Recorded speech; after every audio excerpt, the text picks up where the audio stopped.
Pouvez-vous dire véritablement que votre amour aujourd'hui pour le Seigneur, pour la Bible, pour le peuple de Dieu a augmenté par rapport au premier jour de votre salut? Cela en est-il ainsi? Par exemple, des couples font preuve de beaucoup d'amour dans le premier mois de leur mariage. Ils travaillent ensemble, ils s'assoient ensemble. Mais 3 mois après, ils sont fatigués l'un de l'autre. Le mari regarde dans une direction, la femme dans une autre. Ils passent toute une soirée à la maison, assis, sans parler. Bien qu'avant leur mariage, ils ne pouvaient s'arrêter de parler. Maintenant, après 3 mois, ils se comportent comme des muets. L'amour a progressivement diminué et le résultat en est un foyer malheureux. Ceci est une très pauvre illustration, mais notre amour pour le Seigneur Jésus-Christ devrait devenir plus fort, plus riche et plus pur jour après jour, et ne pas s'affaiblir. Il nous faut ressentir le même amour pour les nôtres. Certains sont dans les ténèbres et ne connaissent pas leur chemin et ne savent pas qu'ils sont responsables de leur comportement. Beaucoup nous haïssent, mais nous pouvons prier pour eux. S'ils nous froissent, nous pouvons demander au Seigneur d'avoir pitié d'eux.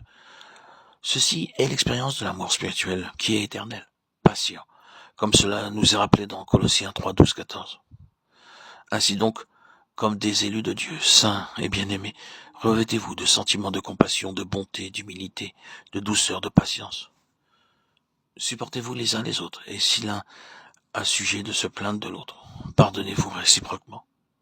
De même que Christ vous a pardonné, pardonnez-vous aussi.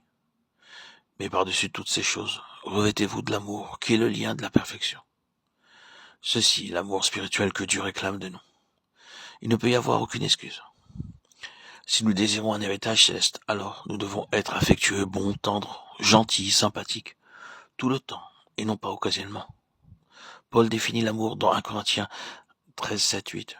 Il excuse tout, il croit tout, il espère tout, il supporte tout. L'amour ne périt jamais. Les prophéties seront abolies, les langues cesseront, la connaissance sera abolie. Nous avons connu l'amour en ce qu'il a donné sa vie pour nous. Nous aussi, nous devons donner notre vie pour les frères. 1 Jean 3, 16. Ceci vient par l'expérience. Cela ne viendra pas facilement. Nous devons prier. Lorsque nous sentons nos cœurs s'endurcir, nous devons prier. Seigneur, rends mon cœur tendre. C'est ma prière quotidienne. Seigneur, garde mon cœur tendre. Nous parlons tant que notre cœur s'endurcit. Nous disons tant de choses blessantes, sans aucune considération pour les sentiments des autres. C'est uniquement par la prière que nos cœurs demeurent tendres, affectueux et bons. Ce don de Dieu est possible. La parole de Dieu l'affirme. Le Seigneur Jésus-Christ nous a tant aimés que nous devons aussi aimer comme il l'a fait. C'est ainsi que mon Père Céleste vous traitera, si chacun de vous ne pardonne à son frère de tout son cœur. Matthieu 18, 35. Nous devons pardonner.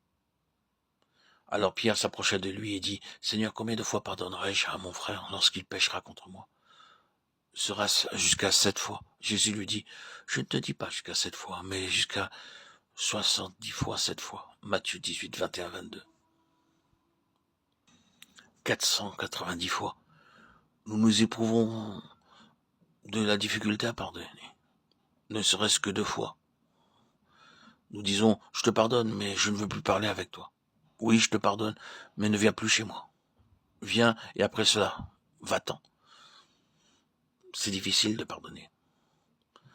Être bon, affectueux et gentil. L'amour, c'est comment pardonner. Voilà ce que nous demande le Seigneur. Voilà ce que l'Esprit Saint nous pousse à avoir comme attitude. S'il nous a pardonné, pourquoi ne nous pardonnerions-nous pas les uns les autres? C'est pourquoi aimer et pardonner les autres est la première expérience fondamentale lorsque nous devenons un vainqueur, car nous ne pouvons pas vaincre simplement par de longues prières et par les jeûnes.